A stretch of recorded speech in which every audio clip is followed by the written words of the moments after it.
वक्त का सही इस्तेमाल ही साथियों हमें हमारी मंजिल तक पहुंचा सकता है। इसलिए मेरा आपसे कहना है, टूटा हुआ विश्वास और गुजरा हुआ वक्त कभी वापस नहीं आता है। साथियों, समय का एक बेहतर इस्तेमाल करना और समय के साथ हमारी लड़ाई इस कदर होनी चाहिए कि हम अपने भविष्य को देखते हुए एक बेहतर दिशा में एक बेहतर दृष्टिकोण स्थापित कर पाएँ। इस सोच के साथ हमें आगे बढ़ना होगा, अपने कार्यदायित्व का निर्वहन करना होगा। साथियों, बहुत ही पुरानी कहानी लेकर के हम मुखातिब हैं आपके साथ। एपिसोड नंबर 4 होने वाला है गुप्त वंश में, और हम यहाँ एक बहुत ही प्यारी सी कहानी से आपको रूबरू कराएंगे। आपके भारत का स्वर्ण युग है गुप्त वंश, परंतु गुप्त वंश का स्वर्ण युग है ये चंद्रगुप्त विक्रमादित्य की कहानी। चंद्रगुप्त विक्रमादित्य वाकई में एक बहुत ही पराक्रमी राजा थे। चंद्रगुप्त विक्रमादित्य के शौर्य की चर्चा पूरे भारत में ही नहीं, इतिहास के हर पन्ने में, पूरे विश्व में गूंजता रहा है। चंद्रगुप्त विक्रमादित्य ने अपने कार्यकाल के दौरान हमारे भारत को बहुत ही प्रेम से, सौहार्द से और वैभव संपदा से सींचने का काम किया है। साथियों, इनका कार्यकाल वाकई में, अगर ये बात कही जाए, प्रश्न को सुनिएगा, प्रश्न के प्रारूप को समझने का प्रयास कीजिएगा। साथियों, हमारा एग्जामिनर जब हमसे मुखातिब होता है तो पहला प्रश्न होगा कि भारतीय इतिहास का स्वर्ण युग किसे कहते हैं। फिर उसमें ढूंढ लीजिएगा कि गुप्त वंश या गुप्त युग को भारतीय इतिहास का स्वर्ण युग कहा जाता है। फिलहाल ऐसा प्रश्न ना होकर के प्रारूप चेंज किया जाएगा और आपसे प्रश्न किया जाएगा कि गुप्त वंश का स्वर्ण युग कौन सा है। अब क्या करोगे साथियों, उस समय आप चंद्रगुप्त विक्रमादित्य के कार्यकाल को ठीक कीजिएगा, क्योंकि इनका कार्यकाल गुप्त वंश के कार्यकाल में सबसे श्रेष्ठ रहा है और स्वर्ण युग के नाम से जाना जाएगा। तो आइए जोड़ते हैं एक बहुत ही प्यारी सी कहानी में चंद्रगुप्त विक्रमादित्य की कहानी। ये कहानी कितनी वर्षों पुरानी है, थोड़ा सा एक आईना, एक झरोखा आपके सामने प्रस्तुत करना चाहूँगा। देखिएगा, 375 ईस्वी के आसपास की बातें होंगी। अब 375 ईस्वी से लगाकर 415 ईस्वी तक की ये बातें यहाँ पर होने वाली हैं। बहरहाल अलग अलग इतिहासकारों का अलग अलग मायने हैं। कोई इसे 380 से लगाकर 415 तक ले जाता है और कोई कोई इसे 375 से लगाकर 415 तक ले जाता है। फिलहाल जो भी रहा हो, इतिहास के पन्ने जितना हमें बता पाए हैं, इतिहास में मिले हुए स्रोत हमें जितना कुछ सिखा पाए हैं, हमारे इतिहासकार हम तक जितना प्रेषित कर पाए हैं, उन सारी अवधारणाओं को प्रस्तुत करने का प्रयास हमारा है, अपने साथियों के साथ साझा करने का प्रयास हमारा है। हमारे स्टूडेंट साथी जो अपने वनडे एग्जाम के लिए होनहार तैयारी कर रहे हैं, बहुत ही बेहतर ढंग से तैयारी अपने आप को समर्पित कर चुके हैं, उनको ये कहानी प्यारी लगे, इसी विश्वास के साथ हम आपसे जुड़े हुए हैं। आइए जोड़ते हैं चंद्रगुप्त की कहानी में आपको। चंद्रगुप्त विक्रमादित्य, वाकई में जहां गुप्त वंश के कई एपिसोडों पे हमारी चर्चा आपसे हुई, कई बार हमारी मुलाकात, कई बार हमारी बातें आपसे हुई हैं। एपिसोड 1 कुछ कहा, एपिसोड 2 ने कुछ कहा, एपिसोड 3 ने कुछ कहा। अगर हम कहानी को एक रिकैप के रूप में लें तो श्रीगुप्त ने इस वंश की स्थापना की। श्रीगुप्त के पास बाद घटोत्कच ने शासन किया और घटोत्कच के बाद चंद्रगुप्त प्रथम ने शासन किया साथियों, और चंद्रगुप्त प्रथम के बाद समुद्रगुप्त ने शासन किया। आप कहोगे सर क्या उनके नाम में प्रथम था? नहीं नहीं, नाम में वगैरह में प्रथम नहीं था। हम लोग अपनी साहूलियत के लिए प्रथम लगा लिए। क्यों? क्योंकि समुद्रगुप्त के बाद उनके भी लड़के का नाम चंद्रगुप्त रखा गया, यानी जैसा नाम दादा का वैसा ही नाम रहा पोता का। इसका मतलब दादा और पोता का ये जो कॉम्बिनेशन है, इनका भी नाम चंद्रगुप्त है, इनके दादा का नाम चंद्रगुप्त रहा है, इसलिए इनकी टाइटल में हम लोगों ने द्वितीय लगा रखा है अपने समझ के लिए, क्योंकि एक चंद्रगुप्त पहले भी शासन कर चुके हैं इसी गुप्त वंश में। फिलहाल इतनी बातों को तो आप बारीकी से समझ चुके कि हम दूसरे चंद्रगुप्त की बात कर रहे हैं, वो उनके दादा रहे होंगे।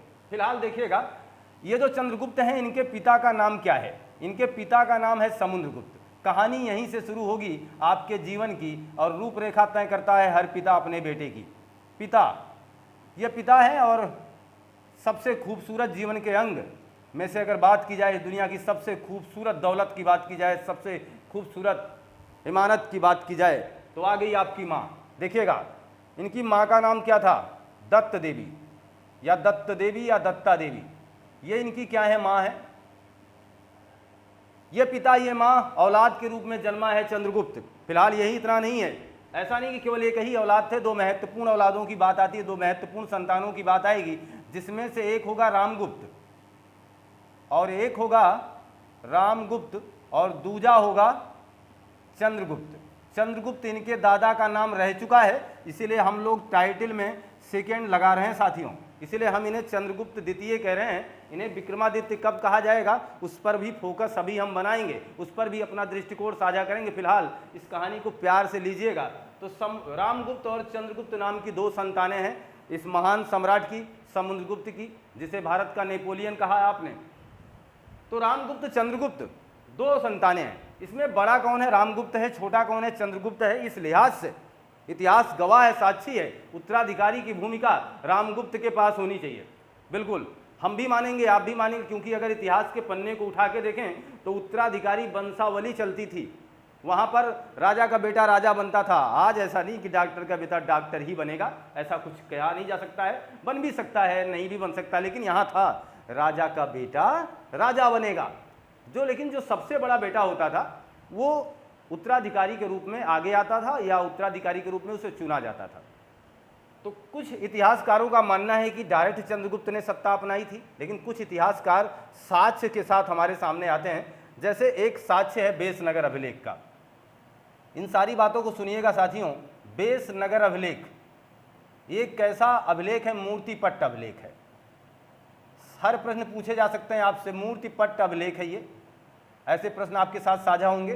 बेसनगर अभिलेख क्या कहता है? मूर्तिपट्ट अभिलेख है। ये कहता है कि गुप्त वंश में यानी चंद्रगुप्त द्वितीय के पहले यानी विक्रमादित्य के पहले रामगुप्त ने शासन किया है। ये बेसनगर अभिलेख कहता है कि रामगुप्त ने शासन किया है। रामगुप्त ने शासन किया है, लेकिन कितना समय किया ये नहीं बताता है। रामगुप्त ने शासन किया, बस इतनी बात है।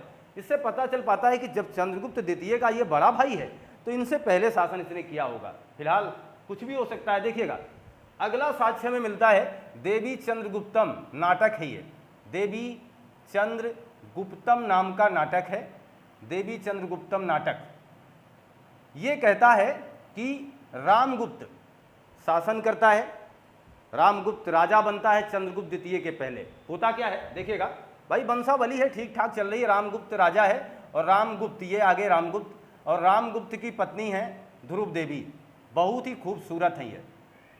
लीजिए इतिहास में खूबसूरती के चर्चे बहुत रहे हैं और आपको जब से हम रूबरू हुए हैं कई बार खूबसूरती से आपका परिचय भी कराए हैं। तो ध्रुव देवी बहुत ही खूबसूरत थी। इनकी शादी रामगुप्त से हुई थी, यानी चंद्रगुप्त द्वितीय जिसकी कहानी समझ रहे हैं उसके बड़े भाई से आपका नाता जोड़ रखे हैं। रामगुप्त की शादी ध्रुव देवी से हुई थी। इसी बीच क्या हुआ आप समझिएगा कि शकों के राजा ने रामगुप्त ध्रुव देवी की शादी हुई है, यहां तक की बातें क्लियर है। शकों के राजा ने रामगुप्त को बंदी बना लिया। फंस गए राजा, बनी कहानी, रामगुप्त हो गए हैं बंदी, शकों के राजा ने बंदी बना लिया है। साथियों शक उस समय बहुत ही खतरनाक हुआ करते थे और वाकई में आप समझ सकते हैं शकों के बारे में अभी हम आगे भी चर्चा करेंगे। इसकी जात की थी, मध्य एशिया से आए हुए थे। फिलहाल अभी समझिएगा केवल साथियों, शकों के राजा ने रामगुप्त को बंदी बना लिया और रामगुप्त के सामने शर्त क्या रखी? अगर तुम्हें अपनी जिंदगी का निर्वहन करना है ना रामगुप्त, तो अपनी खूबसूरत बीवी को हमारे हवाले कर दो। कहानी बदल गई। अब आप सोचिए रामगुप्त क्या करेगा, जान बचाएगा कि अपनी बीवी को दे देगा? होता क्या है, रामगुप्त कहता जाने दो कोई बात नहीं, ले लो हमारी बीवी को ले लो, लेकिन हमें छोड़ दो, हमारी पत्नी को ले जाओ। रामगुप्त इस बात के लिए राजी हो जाता है, लेकिन ये बात पहुंच जाती है किसके पास? चंद्रगुप्त द्वितीय के पास। इसको ये सूचना मिलती है कि हमारे बड़े भैया ने हमारी सुंदर सी भाभी को शकों को देने का निर्णय कर लिया है। चंद्रगुप्त को ये बात रास नहीं आती है, क्योंकि कहीं ना कहीं देखना जरा होता क्या है, अब चंद्रगुप्त महिला का वेश धारण करेगा। वेश धारण करने का मतलब होगा कि अपने आप को महिला जैसा सजाएगा, बनाएगा, यानी कुछ उस तरीके के वस्त्र यानी परिधान पहनेगा। और इस तरीके से वस्त्र धारण करने के बाद ये शकों के राजा के सामने हाजिर होगा। शकों के राजा ये सोचेंगे, क्योंकि भारतीय परंपरा के अनुसार हमें पर्दा जरूरी था और वो शक राजा समझ नहीं पाते।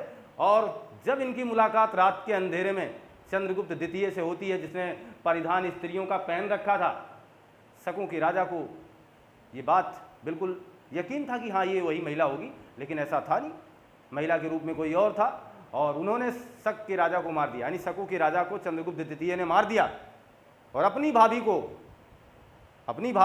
देखना कि होता क्या है, अपनी भाभी को मान कर चलना, उसके आबरू को बचा लिया और इसके बाद इसने रामगुप्त को भी मार दिया। ये अद्भुत बात है। अब आप सोचोगे ऐसा क्यों हुआ।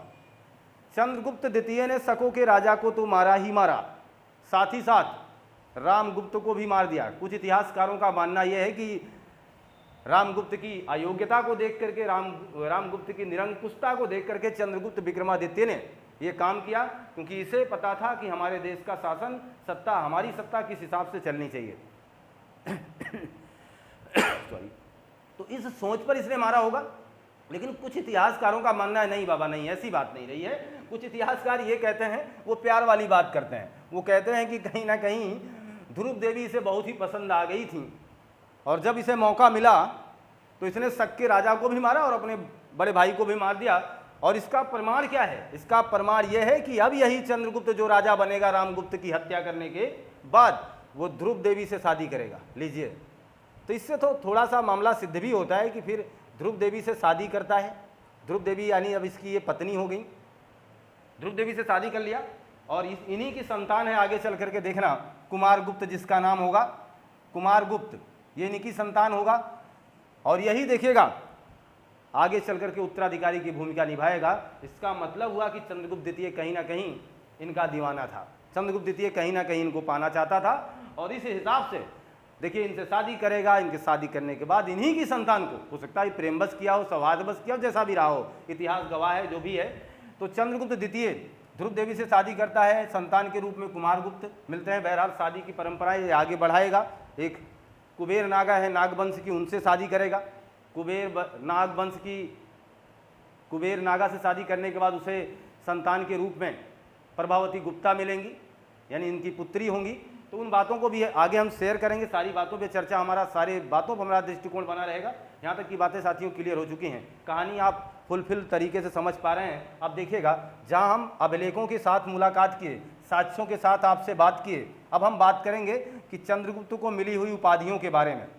कौन कौन सी उपाधियाँ इसे मिली थी, यहाँ से प्रश्नों के प्रारूप को समझने का प्रयास करें साथियों।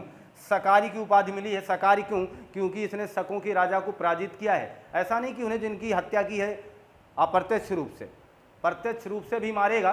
उसकी कहानी अभी आगे मिलेगी आपको।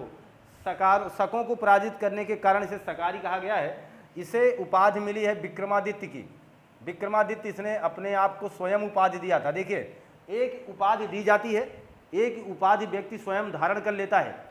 जब इसने शकों को पराजित किया है, कहानी को समझिएगा साथियों, जब विक्रमादित्य ने, चंद्रगुप्त द्वितीय ने शकों को पराजित किया है, तो इसने अपने आप को एक उपाधि दी है, अपने आप को एक सम्मान दिया है और अपने आप को कहा है कि मुझे विक्रमादित्य कहिए, मेरी उपाधि है विक्रमादित्य की। तो ये पहली उपाधि दिया था। पहले ऐसे राजा थे जिन्होंने विक्रमादित्य की उपाधि धारण की है, पहले ऐसे राजा हैं। और इतिहास में कुल मिला जुला के ऐसे 14 राजा हुए हैं जिन्होंने विक्रमादित्य की उपाधि धारण की है। उनमें से सबसे पहले कौन है? विक्रमादित्य, चंद्रगुप्त द्वितीय। चंद्रगुप्त द्वितीय पहले ऐसे शासक हैं जिन्होंने विक्रमादित्य की उपाधि धारण की है साथियों। उपाधि का मतलब सम्मान। जैसे मैं कह दूं कि मैं ये हूं, मैं वो हूं, मैं फलाना, मैं ढमका, जो भी कह दूं, मतलब मेरे सम्मान में, अपने सम्मान में, अपनी प्रजा से मैं ये कहलवाऊं कि मुझे आज से ये कहना। तो पहला ये राजा था जिसने अपने आप को विक्रमादित्य की उपाधि से नवाजा है। ऐसे इतिहास में 14 राजा आपको मिलेंगे।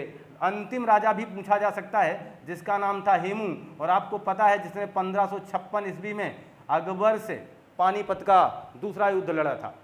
हेमू ने भी खुद को विक्रमादित्य की उपाधि दी थी। हेमू भी विक्रमादित्य की उपाधि धारण करने वाला अंतिम राजा है, ये बात ध्यान रखिएगा। यहाँ तक की बातें क्लियर है, आगे समझिएगा। अगर हम बात करें देवराज की, सांची का स्तूप गवाह है। सांची का स्तूप देवराज की उपाधि के लिए गवाह है। सांची का स्तूप कहता है कि चंद्रगुप्त द्वितीय को देवराज की उपाधि मिली थी। देवराज की उपाधि देखिएगा। अगली बात है, इसे चंद्र की उपाधि मिली थी। ये कौन कहेगा? मेहरौली स्तंभलेख। मेहरौली स्तंभलेख ये बात बोलेगा। आगे देखिएगा, परम भागवत की उपाधि धारण करेगा। परम भागवत, क्योंकि शैव धर्म को, वैष्णव धर्म को मानने वाला था। और ये कहेगा आपका पुराणों में इसे परम भागवत की उपाधि से नवाजा गया है साथियों। ये सारी उपाधियां किसकी हैं?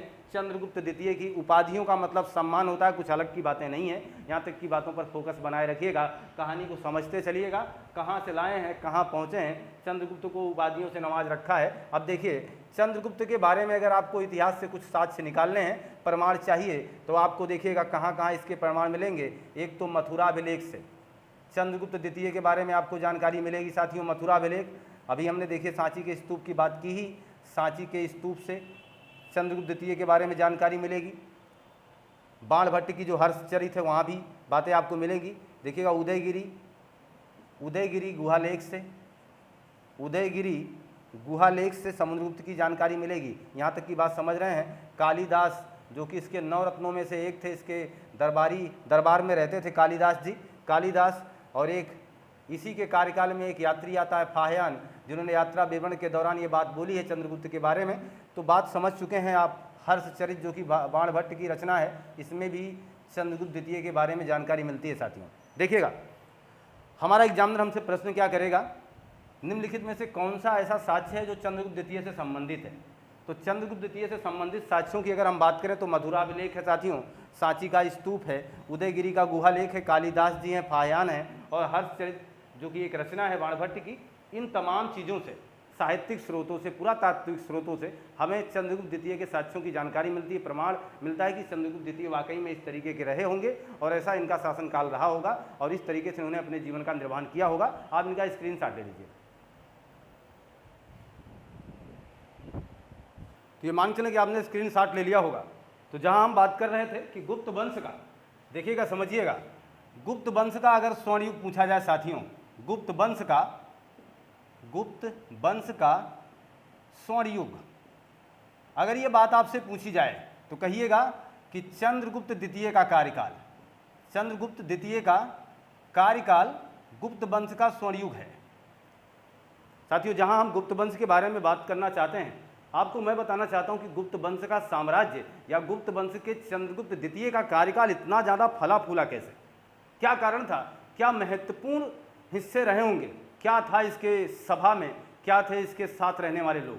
वाकई में देखिएगा बात की जाती है, बहुत ही प्यारा सा प्रश्न भी है ये। यहाँ चंद्रगुप्त द्वितीय के 9 रत्नों की बात की जाती है।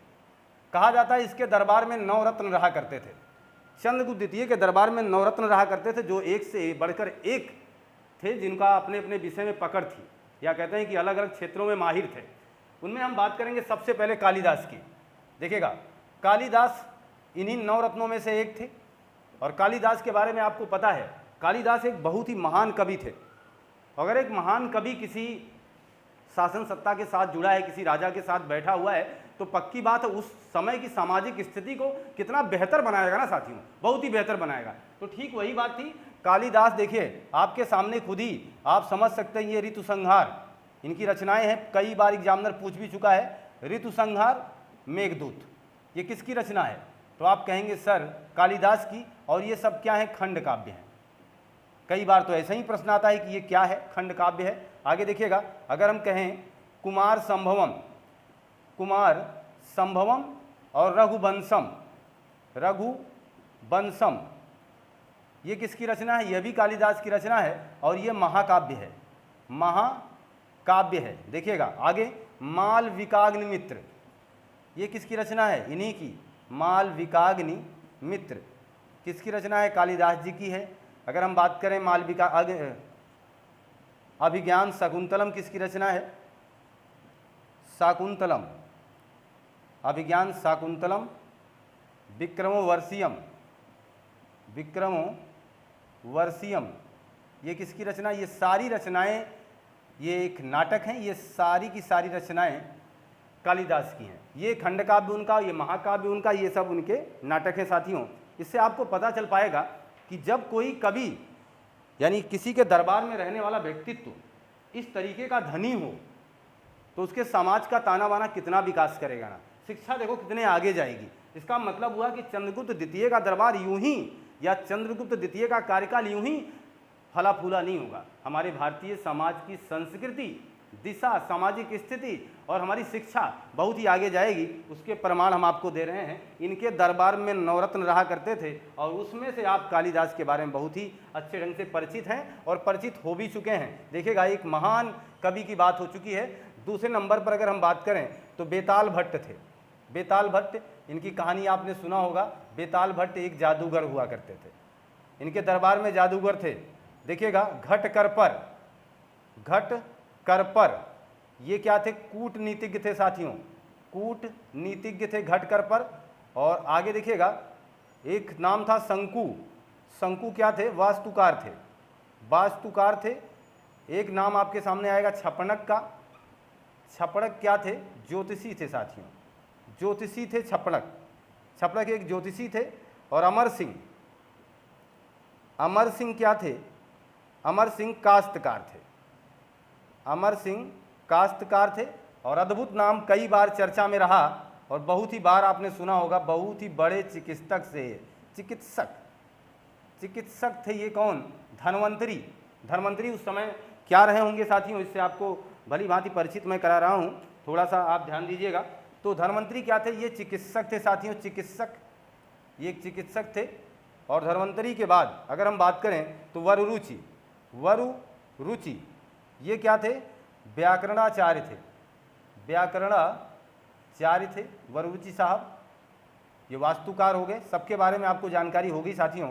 और हम अगर बात करें एक और हैं जिनका नाम है बारामिहिर, ये भी काफ़ी फेमस रहे, बारामिहिर साहब। ये ज्योतिषी थे और ज्योतिषी के साथ साथ एक गणितज्ञ थे, गणितज्ञ, खगोलविद ज्ञाता थे ये। देखिएगा तो ज्योतिषी थे, गणितज्ञ थे, खगोलविद के ज्ञाता थे बारामिहिर। आप काउंट कर सकते हैं 1 2 3 4 5 6 7 8 और ये 9, यानी चंद्रगुप्त द्वितीय के दरबार में 9 रत्न रहा करते थे। और वो अलग अलग विषयों के माहिर थे, अलग अलग सब्जेक्ट के अलग अलग क्षेत्रों में इनकी एक अपनी पकड़ थी। उनके आगे मैंने लिखने का भी प्रयास किया, आपको बताने का भी प्रयास किया, कुछ इस तरीके का माहौल था। देखिएगा ये सारी गाथाएं, ये सारी कहानियां ऐसे यूं ही बयान नहीं होती है साथियों, यूं ही बयान नहीं होती, मौखिक नहीं है ये सारी बातें लिखित हैं, साक्ष्य के रूप में, प्रमाण के रूप में हमारे पास हैं। हमारे इतिहासकार इसे सहयोग करके रखे हैं और वो हमारे पास प्रोवाइड कराते हैं कि हाँ ये चीज़ें आप देखिएगा और इनसे बनने वाले प्रश्नों का जवाब आप दीजिए, अपनी ज़िंदगी को संवारिए साथियों। यहाँ होता क्या है, अब देखिएगा साथियों, हम अगर बात करें थोड़ी सी फाह्यान की, देखिएगा इन्हीं के समय में फाह्यान भारत आता है। हमने अभी आपसे कहा मैं झूठ नहीं बोलता और ना ही झूठ बोलूँगा। फाह्यान 399 ईस्वी में भारत आता है और उस समय दरबार सजा था किसका? चंद्रगुप्त द्वितीय का।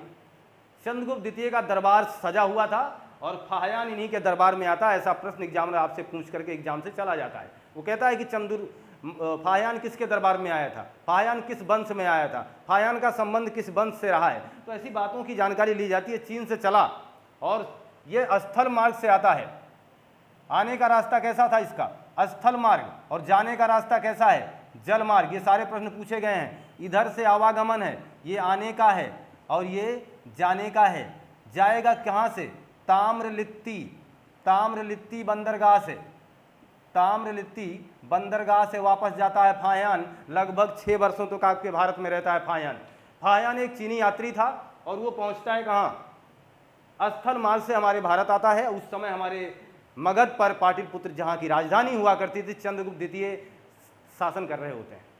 उनके शासन में जब ये वहाँ पहुँचता है, वहाँ के लोगों, वहाँ की प्रजा से मुलाकात करता है, तो देखना जरा ये क्या क्या कहता है अपनी रचना में। इसकी रचना है, इसकी रचना मैं लिख भी दूंगा, हो सो की ये इसकी किताब है, ये बुक है, यानी ये रचना है कह सकते हैं। इस रचना में इसने क्या लिखा है, अपनी इस कहानी में इसने क्या बताया हुआ है, समझिएगा।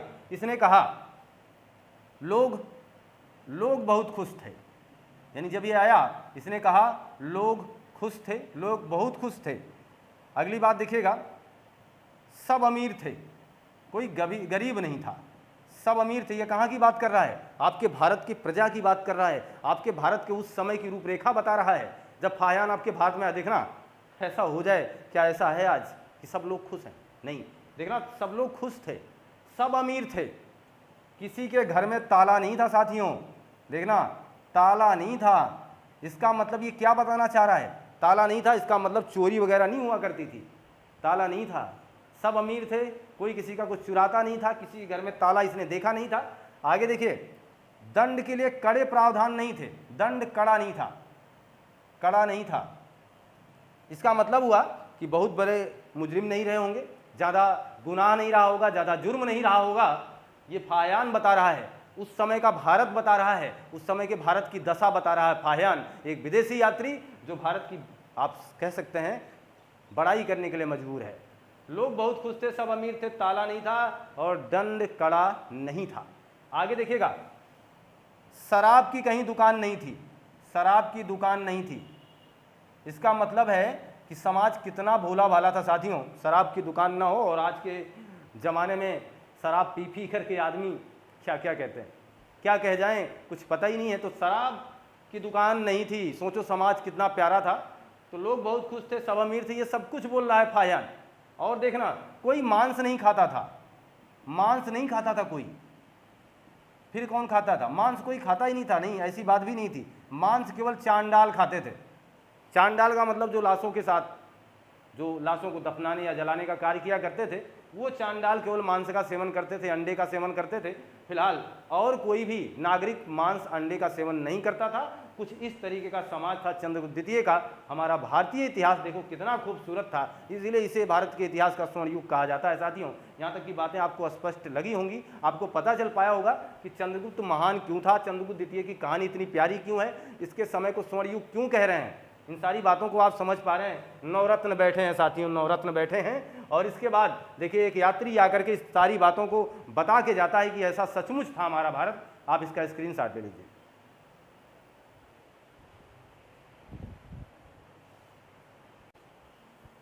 ये मान चलें आपने स्क्रीनशॉट ले लिया होगा, जहां चंद्रगुप्त विक्रमादित्य के वाकई हम लोग बहुत ही बेहतर ढंग से उन पर चर्चा बनाए हुए हैं साथियों। हम इनके दरबार को सजा धजा देख पाए हैं, हम इनके नवरत्नों से मुखातिब हो चुके हैं। एक फाहियान नाम का यात्री आकर के सब कुछ बता के जाता है हमारा भारत उस समय कैसा था, कितना खुशहाल था। शायद इतिहासकारों का मानना भी है भारत इसी समय सोने की चिड़िया हुआ करता था। भारत इसी समय इतना खूबसूरत था, सोचो कितना खूबसूरत हमारा भारत था, इसी समय वो सोने की चिड़िया कहने लायक भी था। आगे देखिएगा, हम अगर बात करें तो उस समय चंद्रगुप्त विक्रमादित्य की कहानी को इतना समझ चुके हैं, और अब हम थोड़ा सा इनके साम्राज्य विस्तार की भी बात है आपसे कर लेते हैं। ये आपका एक छोटा सा मैप हम आपको बना के देते हैं आपके भारत का। सपोज करिएगा ये हमारा इंडिया है, एक मायने बना लीजिए कि हम लोग अपने भारत को कुछ इस तरीके से देख पा रहे हैं, और बहुत ही स्पीड से बनाए गए फिगर में थोड़ी बहुत त्रुटियां तो होती ही होती हैं साथियों। ये मान के चले हमारा भारत है। इस मैप के माध्यम से आपको ये मैं बताऊंगा कि चंद्रगुप्त द्वितीय ने शासन कहाँ किया। ये है पाटलिपुत्र, जो कि राजधानी थी। पाटलिपुत्र ये क्या है? राजधानी है साथियों। कभी पूछा जाए चंद्रगुप्त द्वितीय की राजधानी क्या थी? पाटलिपुत्र। और मगध था प्रांत, मगध था महाजनपद।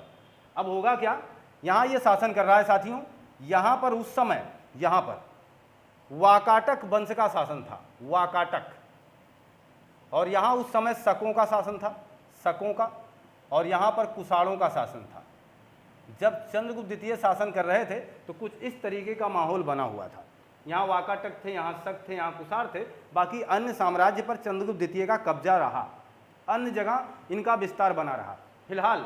लेकिन चंद्रगुप्त द्वितीय चाहते थे किसी न किसी तरीके से हम अन्य जगहों पर पहुँचे। जैसे यहाँ पर एक वंश हुआ करता था जिसका नाम था नागवंश, यहाँ नागवंश का शासन था। यहाँ पर एक वंश था जिसका नाम था कदम वंश, यहाँ कदम वंश का शासन था। ऐसे छोटे छोटे राजवंश थे जो शासन सत्ता की बागडोर को संभाले हुए थे। लेकिन हर राजा जो पराक्रमी है वो अपने साम्राज्य के विस्तार की नीति को आगे बढ़ाना चाहता है, साम्राज्य विस्तार करना चाहता, अपने आप को रोकना नहीं चाहता, अपने पिता से किए गए वादे को निभाना चाहता है। चंद्रगुप्त द्वितीय समुद्रगुप्त से सीखा हुआ गुण आगे बढ़ाना चाहता है। उनकी बनाई हुई संपत्ति को इसने गंवाया नहीं है, बल्कि और सजाया है। और सजाने के कारण ही इतिहास इसे महान कहेगा, इतिहास इसे नवाजेगा अच्छे शब्दों में। देखिएगा, ये सारी कहानी है, विदित है। अब होता क्या है, देखिए, जरूरी नहीं है कि हमेशा युद्ध लड़ा जाए, जरूरी नहीं है कि लोगों को मार करके ही जीता जाए। लहजे मार देते हैं साथियों, शब्दों के लहजे मार देते हैं लोगों को। शब्दों के जाल अगर बड़े हैं तो बेहतर ढंग से आदमी की भावनाओं को आहत कर सकते हैं, चोट पहुंचा सकते हैं, है ना। कहा जाता है कि ना, यही शब्द हमें पान खिलाते हैं और यही शब्द हमें जूते। जैसा बोलेंगे वैसा ही मिल पाता है। जरूरी नहीं कि हर बार युद्ध लड़ा जाए। देखना कितनी बेहतर कूटनीतिज्ञ चाल थी चंद्रगुप्त के पास। इसने काम क्या किया, हमने आपसे कहा भी था। देखिए, इसने वैवाहिक संबंधों पर बहुत जोर दिया है। शुरू में अपनी भाभी से ही शादी किया तो सत्ता अपना ली, रामगुप्त को मार दिया। अब होता क्या है, देखिए, ये नाग वंश में आएगा। कौन? चंद्रगुप्त द्वितीय की बात कर रहा हूं साथियों। नाग वंश में आएगा यहाँ कुबेर नागा से शादी करेगा। कुबेर नागा दूसरी पत्नी होंगी, इनसे एक संतान, इसको बता दूं मैं आपको, जिसका नाम है प्रभावती गुप्ता। इनकी पुत्री थी ये क्या है, पुत्री है किसकी, चंद्रगुप्त द्वितीय की, जिसकी कहानी को साझा कर रहे हैं हम साथियों। तो कुबेर नागा से शादी करता है, नागवंश से एक बेहतर रिश्ता स्थापित कर लेता है, और इसका मतलब दामाद बड़े होते हैं, इस हिसाब से, इस लिहाज से नागवंश भी चंद्रगुप्त द्वितीय के कब्जे में ही आ जाता है, ये मान के चले। क्लियर है ना। प्रभावती गुप्ता इनकी संतान है किसकी, कुबेर नागा की। अब देखिए प्रभावती गुप्ता भी बड़ी हो चुकी हैं, चंद्रगुप्त द्वितीय अब धीरे धीरे बूढ़ा हो चला है, और इसने अपने कार्यदायित्व का निर्वहन करना चाहा, और उन्होंने कहा कि प्रभावती गुप्ता की शादी करने लायक हो गई हमारी बिटिया, और हम इसकी शादी करेंगे। और शादी करने के लिए देखो दिमाग फिर से लगा रहा है, और प्रभावती गुप्ता की शादी यहाँ वाकाटक के राजा रुद्रसेन द्वितीय से करेगा। यहाँ प्रभावती गुप्ता की शादी, ध्यान देना, ये दामाद हो जाएंगे इनके, और प्रभावती गुप्ता की शादी, समझिएगा पूरा कहानी, पूरा सीक्वेंस लीजिएगा साथियों। रुद्रसेन द्वितीय से शादी करता है, फिर देखिए वैवाहिक संबंधों पर कितना जोर दे रहा है, वाकाटक के राजा से शादी हो जाता है। चलो ठीक है, पहले से मेरे दिल में यह मनसा है कि मैं शकों को पराजित करूंगा। शक बहुत ही खतरनाक थे, थोड़ी सी कहानी आपको मैं बता देना चाहता हूँ। देखिएगा, अभी मैंने कहा शक जो थे ये स्किथी जाति के थे। स्किथी जाति, ये एक स्किथी जाति थी जो कहाँ की थी, मध्य एशिया की। यहाँ से ये लोग आए थे, हमारे इतिहासकारों का मानना है, कई लोग कई प्रकार से भ्रांतियाँ पैदा भी करते हैं, कुछ लोगों का मानना ये आर्य थे, और ये अपना एक अलग वर्चस्व स्थापित कर चुके थे, और जिनसे चंद्रगुप्त द्वितीय चाहता था किसी न किसी तरीके से इनको हटाया जाए, लेकिन ये बहुत ही खतरनाक थे, लगातार अपने आसपास के शासित न शासित राज्यों पर हमला किया करते थे, लूटपाट किया करते थे, बहुत ही गंदे गंदे कार्यों को अंजाम दिया करते थे। इस हिसाब से पूरा भारत के आसपास के लोग भी परेशान थे, इनकी प्रजा भी इनसे परेशान थी। इस शक को मानना चाहता था, लेकिन डायरेक्ट चंद्रगुप्त द्वितीय इनको पराजित न कर पाता, चंद्रगुप्त द्वितीय की सेना कम पड़ जाती। इसलिए चंद्रगुप्त द्वितीय एक देखिए कितनी बेहतर राजनीति का इस्तेमाल करता है, प्रभावती गुप्ता की शादी यहाँ करता वाकाटक के राजा से। लेकिन हाँ, कुछ समय बाद यानी बहुत ही जल्दी रुद्रसेन द्वितीय की मौत हो जाती है, यानी इसके दामाद की मौत हो जाती है, और इस लिहाज से प्रभावती गुप्ता का शासन आ जाता है, जो कि एक महिला होने के कारण वाकाटक वंश को बहुत ही बेहतर न संचालित कर पाती। इन्होंने अपने पिता से कहा, पिताजी आप ही हमारे राज्य का निर्वहन कीजिए, अब हमारे पति नहीं रहे हैं और आप ही हमारे सहारा हैं। तो इस लिहाज से चंद्रगुप्त द्वितीय ने वाकाटक वंश पर शासन किया, और पूरे सीमा को इतना बढ़ा लिया। आप देखिए, सैनिक बढ़ गए, शासन बढ़ गई, साम्राज्य सत्ता ज़्यादा हो गई, पावर बढ़ गई साथियों। अब होगा आक्रमण कहाँ पर, शकों पर, और शकों को करेगा पराजित, और यहीं से खुद को कहेगा विक्रमादित्य। लीजिए, विक्रमादित्य कहेगा, और इसी खुशी में रजत मुद्रा जारी करेगा। रजत मुद्रा यानी चांदी के सिक्के जारी करेगा। ये सारे प्रश्न पूछे जाते हैं कि कब, किस युद्ध में जीत करके चंद्रगुप्त द्वितीय विक्रमादित्य बना, कहिए यहाँ पर। रजत मुद्रा कब जारी किया, तो कहिए यहाँ पर, जब ये विक्रमादित्य बना है तब इसने रजत मुद्रा जारी की है। मैं इसके दो प्रश्न आपको यहीं लगे हाथ बता देना चाहता हूँ साथियों। घुड़सवार और एक है शेर कातिल। घुड़सवार और शेर कातिल नामक सोने के सिक्के संचालित किया है। सोने का सिक्का किसने संचालित किया है, तो कहिएगा चंद्रगुप्त द्वितीय ने घुड़सवार और शेर कातिल नाम के सोने के सिक्के का संचालन किया है। स्किथी जाति के मध्य एशिया से आए हुए लोगों को पराजित करने के बाद खुद को विक्रमादित्य कहा है और रजत मुद्रा जारी किया है साथियों। कुषाण वंश के राजा को भी हरा देता है, जिनका नाम केदार था, उन्हें भी पराजित करने का काम कर देता है, यानी कुषाण वंश को भी भगाने का काम करता है, एक छत्र शासन स्थापित करता है कितनी बेहतर ढंग से। यहाँ देखिए जो कदम वंश लिखा है, यहाँ भी इसने वैवाहिक संबंधों का ही प्रयोग किया था। इसका पुत्र बताया था मैंने ना कि ध्रुव देवी का पुत्र था कौन, कुमारगुप्त। कुमारगुप्त की शादी यहीं करता है, कुमारगुप्त की शादी कदम वंश में करता है। इसका मतलब वैवाहिक संबंधों पर बहुत जोर देता है ये। लड़ाई कम, सीधे उंगली से घी निकाल लो, टेढ़े करने की क्या ज़रूरत है। और ये सीधा शादी पर फोकस कर रहा है, खुद की शादी से लेकर के अपनी पुत्री और पुत्रों की भी शादी कुछ इसी लिहाज से, इसी लहजे से की है। कुमारगुप्त की शादी यहीं करता है, और कदम वंश में ही कालिदास को देवदूत बनाकर भेजा था। कालिदास देवदूत के रूप में किस वंश में गए थे, ऐसे प्रश्नों से सामना आपका हो सकता है साथियों। तो इन तमाम चीज़ों, इन तमाम लहजों से आपको जोड़े रखा, चंद्रगुप्त की कहानी से आप रूबरू रहे, चंद्रगुप्त के साम्राज्य विस्तार को आप समझ पाए हैं साथियों। चंद्रगुप्त के बारे में हर बातों पर हमारा फोकस बना रहा, किस तरीके से उसने साम्राज्य का विस्तार किया है, कौन इसके दरबार में थे, किस तरीके से अपने शासन सत्ता को हासिल किया है, क्यों इसके समय हमारे भारत वर्ष को सोने का चिड़िया हम कह सकते हैं, कैसा था, सारा वृत्तांत फाहयान बता के जा चुका है साथियों। और मुझे पूरा विश्वास ये कंटेंट, ये कहानी आपको मज़ेदार लगी होगी और बहुत ही अच्छे ढंग से आप इस कहानी से रूबरू हो चुके होंगे साथियों। अगर ऐसा हम कर पाए हैं तो लाइक शेयर करना मत भूलिएगा साथियों। अब हमारी मुलाकात आपसे नए एपिसोड में होगी। पढ़ते रहिए, मस्त रहिए, खुशहाल रहिए। आपका दिन शुभ हो। आपको बहुत बहुत धन्यवाद।